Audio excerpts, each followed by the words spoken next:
Hello everyone! Today I'm going to do something a little bit different than what I usually do.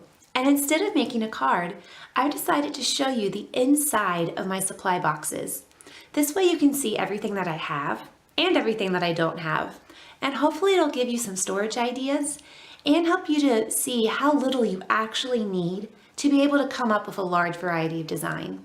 While there are still a lot of things I would like to add to my while there are a lot of things I would still like to add to my collection, I have plenty to do almost everything I need to do. So here's my ink box. I have a set of 12 Memento Dewdrop inks. I like these because of their small size, and I can store a whole bunch in a small space. I have my gel pen and a watercolor brush, and here's my Tim Holtz blending tool, some clean pads, and these are the ones I use only for Distress Oxides. I have a block, I have 4 acrylic blocks currently. And then down here I have some stamps that go with a little cutter. There's some round ones and then these more square-shaped ones. They both have a punch that goes with them, and I keep that in a different box. And as I get more inks, I'll find a new home for these stamps. It's just where I have room for them right now. And then underneath, I have the rest of my ink. And I've got a couple more acrylic blocks that I keep in here all the time. This is just a black ink pad I've had for years. I've got my Versamark for embossing, a brown archival ink, which is fairly permanent, my brushes that I use with my Distress Oxides, and then I've got a little 4-pack of Distress ink, and I don't really use it that much. I don't think I'm going to be buying more of them, at least at this point, but I do like the colors I have. And then for my Distress Oxides, I basically have one for each color of the rainbow. And then I added a pink to that, and 2 shades of blue and 2 shades of green. I also own a VersaFine black ink pad and a black archival ink pad and a dark gray archival ink pad. I must have left them out and forgot to put them away last time. I also have one of these boxes, the exact same size that I currently keep my stamps in, but I'm in the process of moving them all over to a binder, and I'll show you my process for that in another video. I plan on using the other box for more ink as I grow my ink collection and for my re-inkers. Here's my pink box. This box is a lot larger than the last one I showed you. I have 3 of these, and I got all of them at Michael's. In this one, I keep a lot of my coloring supplies. I have some blending brushes that I use for dye inks, and the rest of my watercolor brushes. And these are Pitt Artist pens. I really like them because they don't bleed through thinner pages like when I do Bible journaling. But I found that while they're really expensive, they dry up faster than I would like. So I'm not sure if I'll be buying more of them or not. This fat marker, though, is one of my favorites because I can color out little mistakes. This is a Wink of Stella Shimmer paintbrush. And then I have 2 colors of embossing powder, a gold and a clear. The gold I bought for Christmas, and the clear I use pretty much for everything else. Washi tape for masking, an embossing buddy, and adhesive eraser. I also keep various types of adhesive in this middle section. This is a bottle of clear gesso. I use it mostly in Bible journaling. I think I prefer to have white though. And then these are all of my blending tools. So that's the top. And then on the bottom, it's pretty simple. I've got a box of Veritas colored pencils. I really like this set because it's got some good shades and it's not too many pencils and I can keep it in a small place. And then I've got a Prismacolor watercolor pencil set, and I got this very inexpensive a long time ago. Again, not many colors, but it's enough to play with, and if I really like the medium, I might get more down the road, but right now that works just fine. These are my watercolor markers. I'm hoping to get all of the markers in this set someday. I might switch to the Memento ones though, so that they match my inks. And then these are water-based oil pastels, and I just love them. And I will do a couple of coloring videos with this medium so you can see how they work some other time.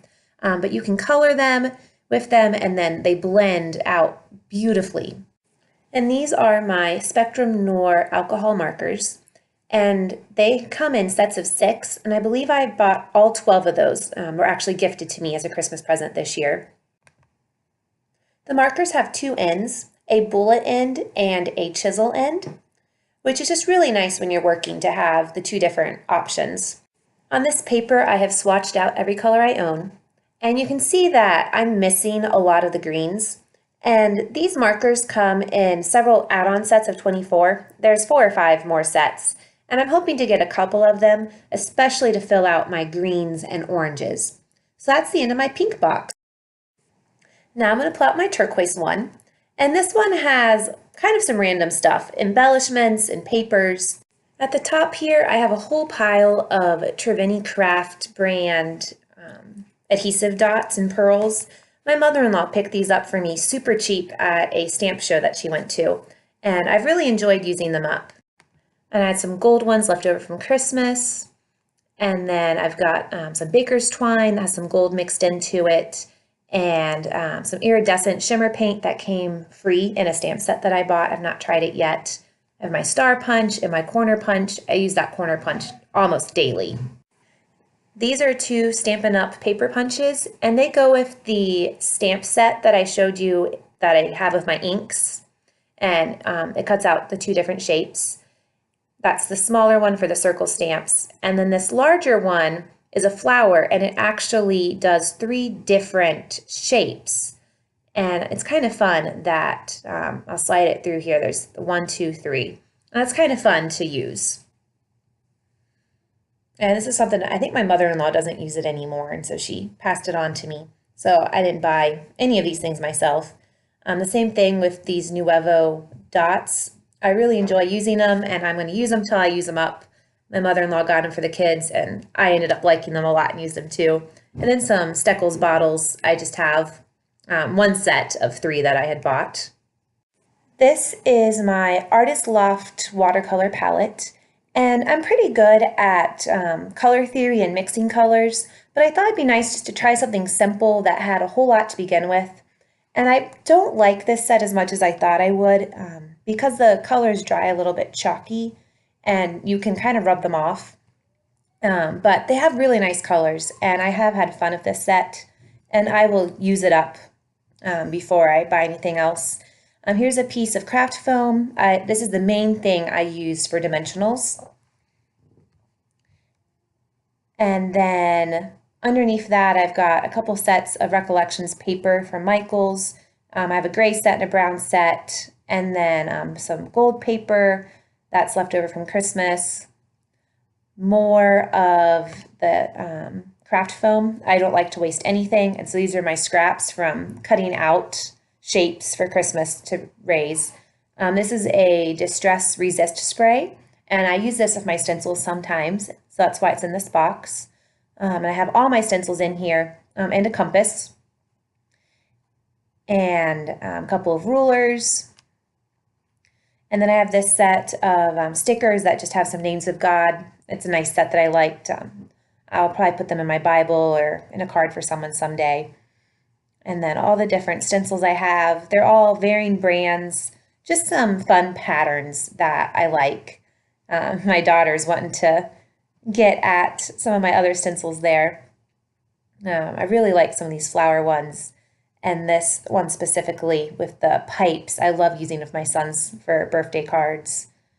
And some swirls, and a really pretty lace one, and then a wood grain. And then this is some cardboard stencils that I got. It was all one set, maybe $3 that I got at Walmart. And they just have a whole variety of shapes, a watering can, lots of different types of flowers. And that, at this point, is all I keep in my turquoise box. I also have a white one, which has my peg stamps and my kids' inks and some other random scrap papers. I'm not going to get that one out for you right now, but I do have a third box as well. And then on the top of this, I forgot to show you these tags. I got them, I bought them at Joann's to use as gift tags for Christmas. And once I use them up, I'm not going to buy any more. I will make my own.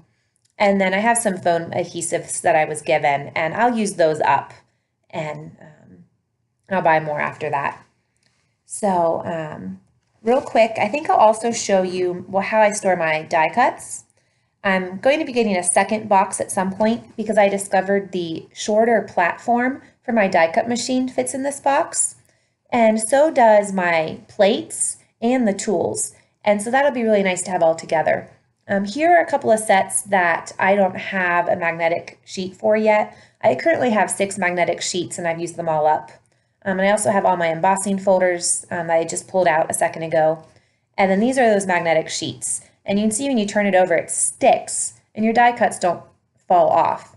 And so I have 6 sheets of die cuts currently. And like I said, my embossing folders. And then once I have some more sheets, I'll put the rest of my die cuts on. And I just love this art bin. It works so well. Well, that's all I have for you today. Thanks for touring my art supplies with me. I also, in my closet, have a box that I have paper in and some other sewing machine type things, and a box that I have buttons and elastics and ribbons in. And I think later on this week when I have a chance, I will give you a closet tour so you can see the rest of my stash and see how I store my things when I don't have a dedicated craft room. So thank you for watching. If you like this video, give me a thumbs up. If you have any comments or questions, please type them below. I'd love to talk with you and hear your thoughts. If you have any other ideas for how to store things, I love to organize, so I'm always interested in learning more things. And so ideas are great. Well, like I said, thanks for watching, and I hope you have a wonderful day. And that's all.